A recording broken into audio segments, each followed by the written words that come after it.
The daycare you trust your child with your child's life could be putting your little one at risk. A Call 6 investigation found providers across the state violating fire code, serious concerns like blocked exits and no working smoke detectors. An Indiana father knows the danger all too well. His daughter died in a daycare fire, and tonight he's speaking for the first time.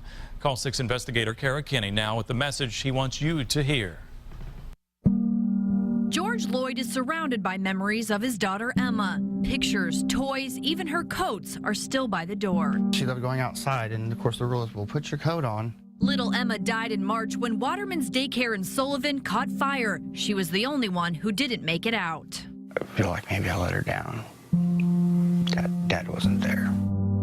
Like thousands of Hoosier parents who drop off their children at daycare, Lloyd never thought a great deal about fire safety. And you're trusting that type of thing to the experts. The fire chief says the fire likely started when something fell on the baseboard heater and caught the couch on fire. When we stopped by, the daycare's owners didn't want to talk. When was it demolished? Doesn't matter. It doesn't matter?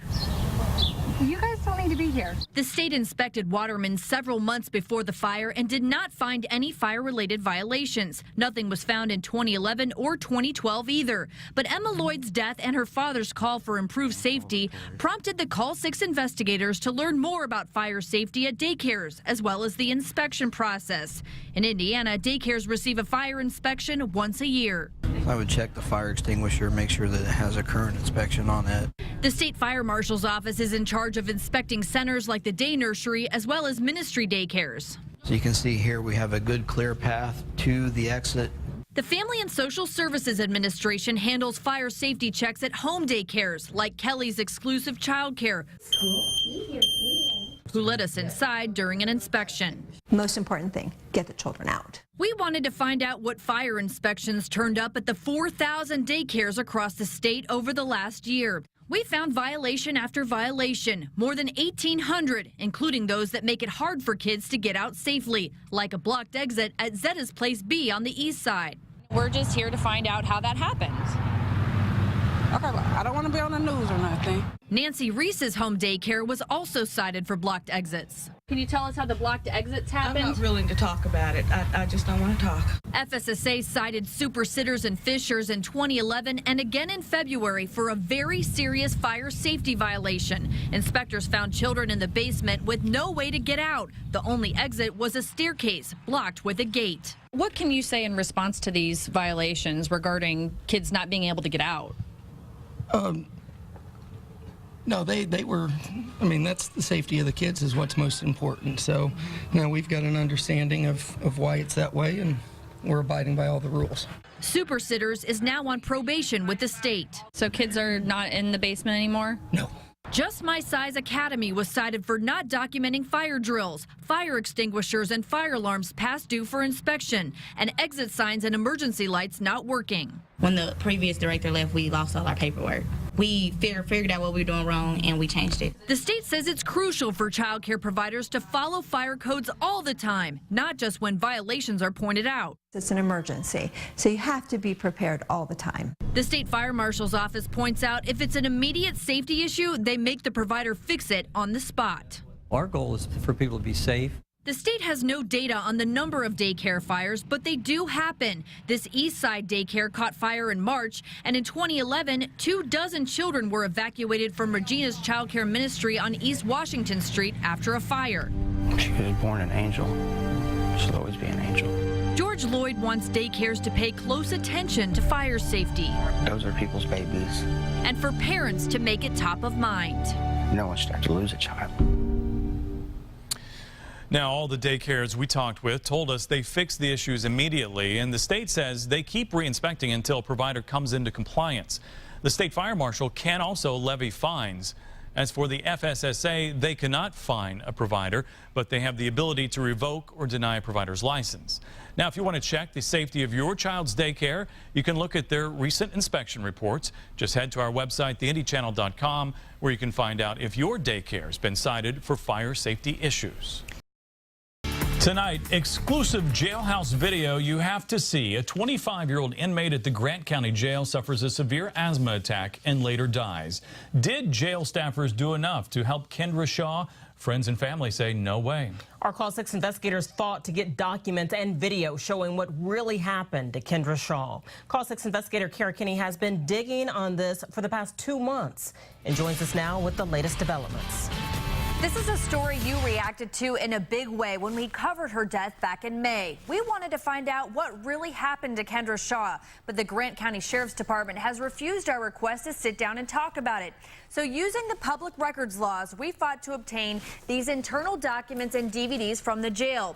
What you're about to see is a timeline we pieced together of what happened to Kendra Shaw.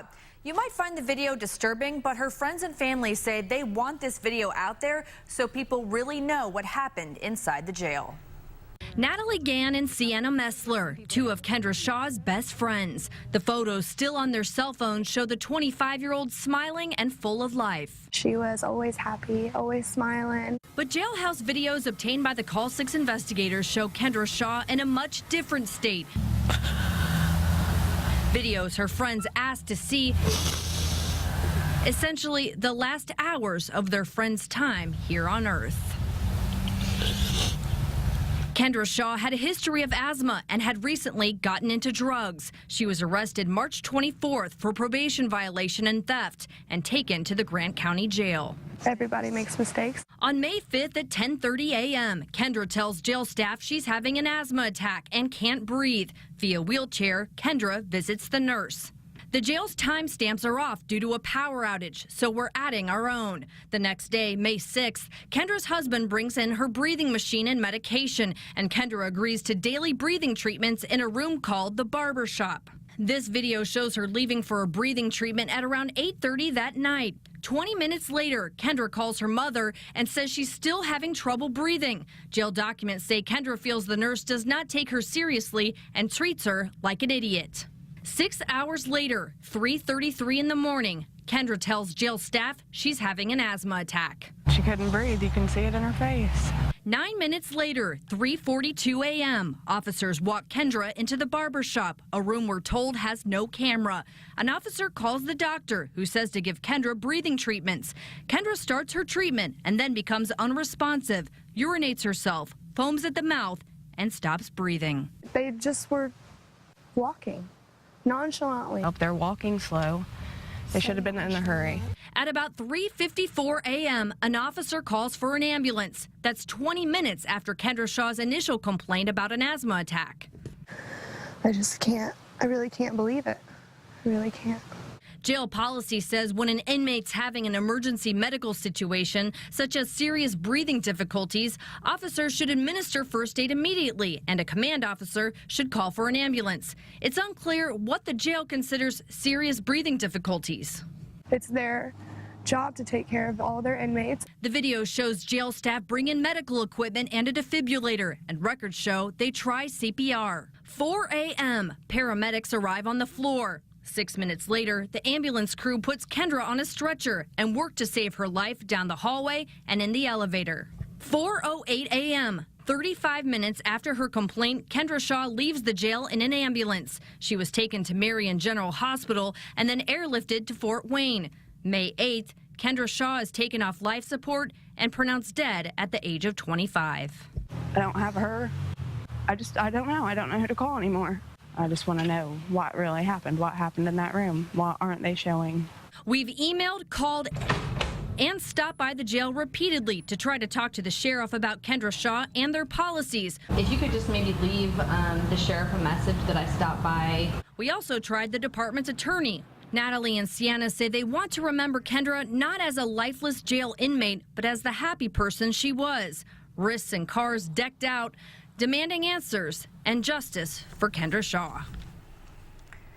Kendra's mother has filed a tort claim against the Grant County Jail, notifying them of her intent to sue for negligence. The Sheriff's Department attorney says they can't talk because of pending litigation. However, the local paper in Marion quoted Sheriff Daryl Heimlich as saying his jail staff did nothing wrong and that the situation was handled correctly. I'm Call 6 investigator Kenney. Low-income families aren't the only ones in need this Thanksgiving. Our four-legged friends also need food, love, and attention this holiday, and dozens of volunteers are making it happen. Our TV6 reporter Kenney has the story.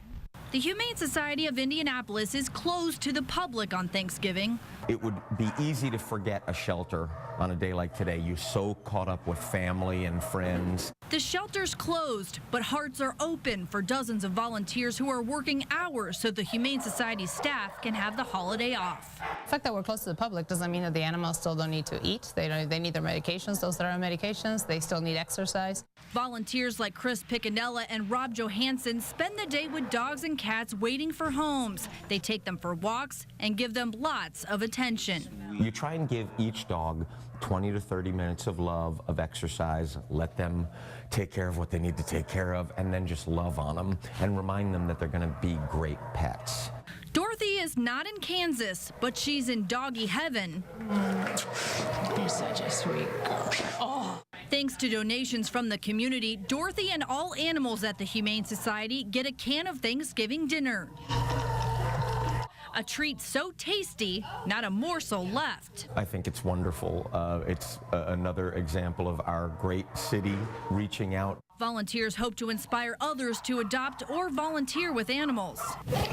It's very rewarding, and it has shifted what the meaning of Thanksgiving is to me. It reminds me that, you know, I have so much to be thankful for. For me, Thanksgiving is about being grateful and being thankful for the blessings that one has.